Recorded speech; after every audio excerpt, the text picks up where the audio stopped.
We have this reporter that goes by the name of Sabrina that dropped the behind-the-scenes information about Caitlin Clark at this USA basketball training camp. And the way that she's talking, Caitlin Clark made this team, fam. She made this team the way that she's talking. Team USA practice quietly turned into the most uncomfortable stretch anyone inside that gym had felt in years. Caitlin Clark walked in without noise. No spotlight. No big moment. Just showed up. But within minutes, the entire atmosphere shifted. You could feel it. The energy changed. The hierarchy cracked. Roles that felt locked suddenly weren't so secure. And by the end of the week, someone walked out. Not because they were injured. Not because they were cut. But because they realized something unsettling. The game had already chosen its direction, and it wasn't choosing them. What really happened behind those closed doors is finally starting to surface. And if you want more behind-the-scenes breakdowns like this, make sure you hit subscribe and let me know your thoughts in the comments. Yeah, the GOAT. Logo threes are back, y'all. Logo threes are back like they never left. Caitlin Clark doing it to him. Caitlin Clark is on fire. Day 3 of Team USA camp. The girl couldn't miss. It was like throwing a rock in the ocean for Caitlin Clark. Day 3 of Team USA camp. The best player in the gym. So here's the real question everyone's asking now. Do you think Caitlin Clark's dominance at Team USA practice actually intimidated other players? Or were some of them simply not prepared for the level she brought into that gym? Because those are two very different conversations, and both say a lot about where women's basketball is headed. Future, and we wrote about that on the site, just like how people have been perceiving the negotiations and what still affects them and what they're thinking about with regards to the new collective bargaining agreement. But for now, just good time at camp. 3 days in North Carolina. A little snow on one of the days, just a little taste of the winter in the South. But right. Let's talk about what really just went down at Team USA basketball training camp. Because according to multiple reports, Caitlin Clark didn't just show up and blend in. She took control. Completely. And in doing so, she exposed something the league has avoided addressing for a long time. This wasn't just about performance. This was about power. The entire structure of women's basketball felt like it shifted in real time, and not everyone in that gym was comfortable with it. Some players felt validated. Others felt threatened. If you're enjoying this breakdown, tap that like button and comment where you stand, because this conversation isn't going away. When she was not playing with Aaliyah Boston, some of the bigs didn't know what to do with her passes. Like there was one time where she passed it to Hamby, and Hamby brought the ball down. It's like, you can't do that. Like this is not. You gotta keep it up. You have to keep it up, right? Straight up, right. Just like not expecting, where that was coming. But FIBA, naturally, just a lot more physical than other levels of basketball, even more physical than the WNBA, which is, something to be said considering all the conversations we had about that level of physicality during this 2025 season. So having to see Caitlin go at scouting players who were, instructed to play at a FIBA level of physicality was interesting considering how long she's been out and the fact that she's still ramping up injury wise, but she looked good. She was just so happy to be there and was individually telling media members how nice it was just to talk to them again and that she was just part of the basketball process, even if that includes all of these other responsibilities. Now, before we dive deeper into the drama, let's set the scene properly. Team USA camp was supposed to be structured, calm, and professional. Players getting reps, building chemistry, preparing for tougher international competition. Nothing chaotic, nothing controversial. But the moment Caitlin Clark stepped onto that floor, the tone changed. Not because she demanded attention, but because her presence created gravity. Every drill started to orbit around her. Conversations paused when she touched the ball. Every rep felt heavier. This wasn't someone chasing attention. This was someone creating undeniable impact. And just fun to see the players in a live game situation again, because you think about Caitlin hasn't played since July 15th, Yes. There are 4 sparks of this camp. Their season ended on September 11th, right? So it's been a long time since any of them have really played competitive basketball. You saw some situations where Caitlin's stuck guarding Kelsey and Kelsey's, knocking her off the ball and Caitlin gets called for a foul and she starts yelling at the refs, she's grabbing me, and all of the coaches from WNBA teams who were sitting there watching are just cracking up. Kelsey had one situation where she sort of finished through traffic. She'd been she'd been struggling a little bit, got through to the hoop, just like yells right in like Becky Hammon and Nikki Fargas's face, and they're just like cracking up. Like, Then a reporter named Sabrina dropped some behind-the-scenes insight about what actually happened at camp. And the way she described it, Caitlin Clark didn't just earn a spot, she made the team. Like, walked in and immediately proved she belonged at the highest level. And the wild part? Nobody saw it coming. Not the coaches. Not the players. Not even the cameras. Because on the final day of Team USA camp, Caitlin didn't just participate. She dominated. And someone couldn't handle that reality. Now let's talk about Paige Bueckers, because Paige was there and she noticed the shift immediately. The pace changed when Caitlin ran the offense. The spacing got tighter. The ball moved faster. Teammates leaned in. Coaches leaned forward. You could feel that switch flip. And Paige, being the competitor she is, recognized exactly what was happening. If you're following this story, make sure you're subscribed and drop a comment, because this part matters. This wasn't just another guard running sets or filling minutes. This was someone operating on a completely different level of awareness, control, and command. Everything felt sharper, faster, more intentional. Two things that you wrote about, just Caitlin Clark being back on the court. You also got a quote out of Sue Bird about her being impressed with Caitlin just being engaged while she was out and getting back to being able to play. A little bit about what Caitlin looked like on the court, how much fun she was having, how important it was. And then someone else, Angel Reese on the other side, talking about Chicago. That was the article I was not expecting. Yeah, so we'll start with Caitlin. Obviously, she suffered a lot of just a bevy of injuries in her sophomore season, played her last game on July 15th, even before All-Star Weekend.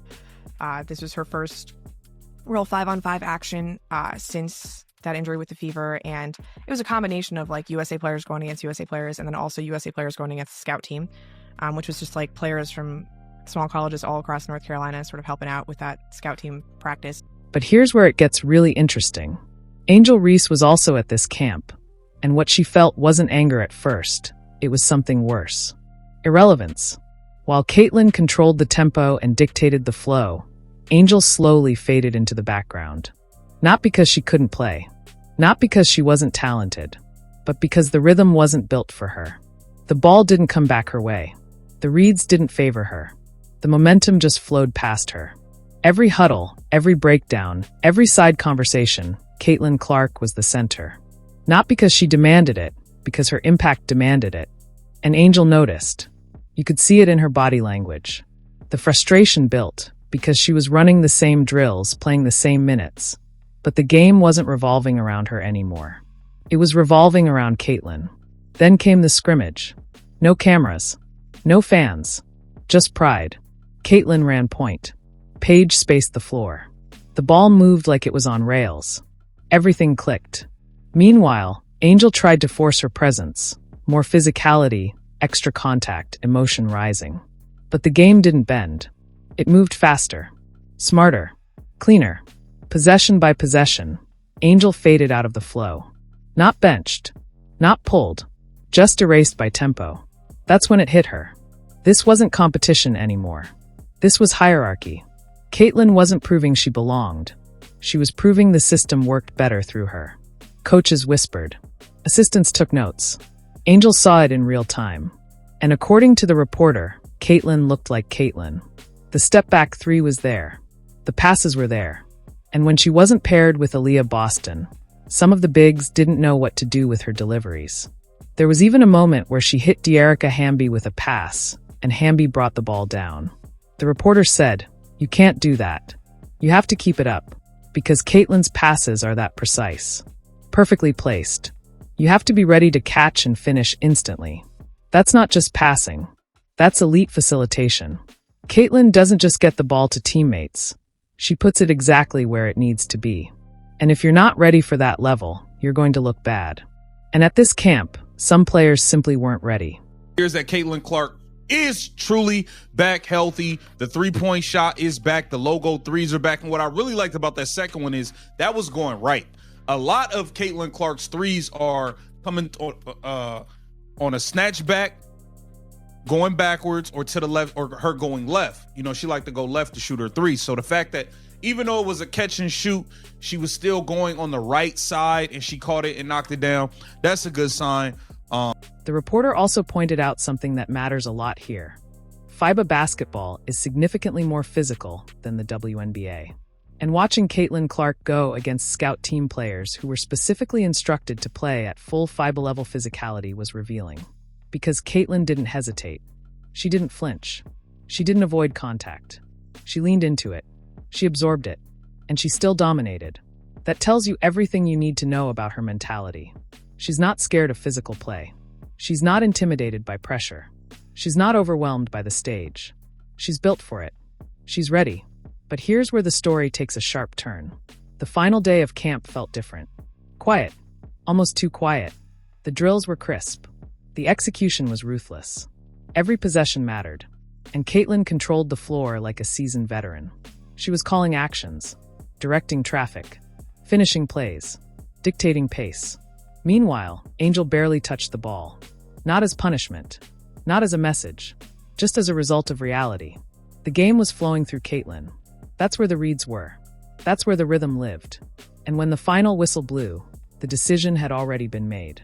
And that's when Angel walked out. No outburst. No scene. No shouting. She didn't wait for announcements. She didn't wait for meetings. She didn't look back. She just stepped away. And the entire gym froze. Coaches exchanged looks. Players avoided eye contact. Everyone understood exactly what had just happened. This wasn't just one player leaving early. This was a system being exposed in real time. Now let's address the elephant in the room. Angel Reese has already made it clear she doesn't want to be on the Chicago Sky anymore. She's been vocal. She said the players stink. She said the culture isn't winning. She's openly talked about wanting out. And now, after this Team USA camp, it's becoming even clearer that she's struggling with not being the center of attention. Because at this camp, Caitlin was the center. And Angel couldn't handle it. But here's the truth that matters. This wasn't about ego. This was about basketball.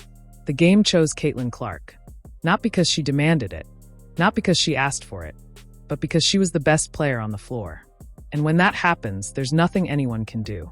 You either accept it, adapt, and work within the system, or you walk away. And Angel chose to walk away. Now let's talk about the aftermath, because this didn't just expose one moment. It exposed something much bigger.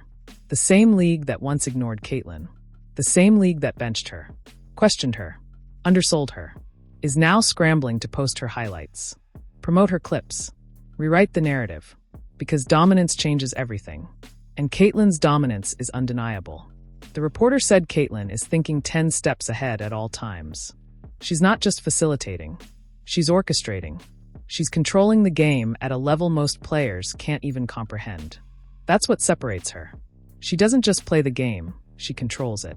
And when you put someone like that on the floor, the entire dynamic changes instantly. And here's what makes this story even more powerful. Caitlin never said a word. No statements. No quotes. No callouts. She just played. And her game spoke louder than anything else ever could. It said this clearly: you can doubt her. You can delay her. But you cannot control her impact. And that's exactly what happened at this camp. Paige Bueckers deserves credit here. She recognized it. She saw what was happening and adjusted. She spaced the floor. She played within the system. She understood that when someone like Caitlin is running the show, you adapt. You don't fight it, you work with it. And that's why Paige is going to thrive alongside Caitlin. She gets it. Angel didn't. She couldn't accept that the game was moving through someone else. And that's why she walked out. Because in her mind, if she's not the center, then what's the point? And that's not a skill issue. That's a mindset issue. Because truly great players understand this is a team sport. You're not always the star. Sometimes you're part of something bigger. Now let's talk about what this means for Team USA. Caitlin just proved she belongs. She proved she can handle FIBA-level physicality. She proved she can run an offense at the highest level. And she proved that when the moment is biggest, she's the one you want on the floor. That's exactly what Team USA needs. Someone who can control the game under pressure. And Caitlin is that player. But here's where things get complicated. The narrative around Caitlin is shifting again. The same people who doubted her are praising her. The same media that questioned her readiness is posting her highlights. The same analysts who said she had to prove herself are now calling her the best guard in the game. And honestly, it's exhausting, because Caitlyn's been proving herself this entire time. People are just finally paying attention. And let's talk about revenge without words, because that's exactly what this was. Caitlyn didn't need to say anything. She didn't need to respond. She just showed up and dominated. And that's the most powerful response there is. You can't argue with results. You can't debate impact. And Caitlyn's impact was undeniable. The reporter said coaches looked shaken after camp. Players looked recalibrated. And Caitlyn walked out the same way she walked in, quiet, focused, unbothered, while everything around her burned. That's the mindset of a champion. No validation needed. No approval required. Just results. Some people are going to say this story is exaggerated, that it's drama for clicks. But multiple reports confirm Caitlyn dominated this camp. Multiple players felt the shift. And someone walking out tells you everything you need to know. This wasn't just another practice. This was a statement. And let's be honest, this is exactly what happened when Caitlyn entered the WNBA. Doubt, questions, noise, and then dominance. The same thing just happened at Team USA camp. And once again, dominance changed the narrative. What bothers me is this. Why does Caitlyn have to keep proving herself? Why does she have to dominate every single time just to earn respect? Why can't people just acknowledge greatness? It's exhausting. But Caitlyn handles it the only way that works. She lets her game speak. So yeah, Caitlyn Clark took over Team USA practice. She controlled the floor. She proved she belongs at the highest level. And someone couldn't handle it. They walked away not because they were cut, but because they realized the game had already chosen its direction. And it was choosing Caitlyn Clark. Caitlyn Clark is on a different level. Some players adjusted. Others couldn't. And this moment exposed a major shift in women's basketball, with Caitlyn right at the center of it. If you want more Court Queens breakdowns on Caitlyn and the biggest moments shaping the game, make sure you hit that like button, subscribe, and stay locked in Crown Basketball.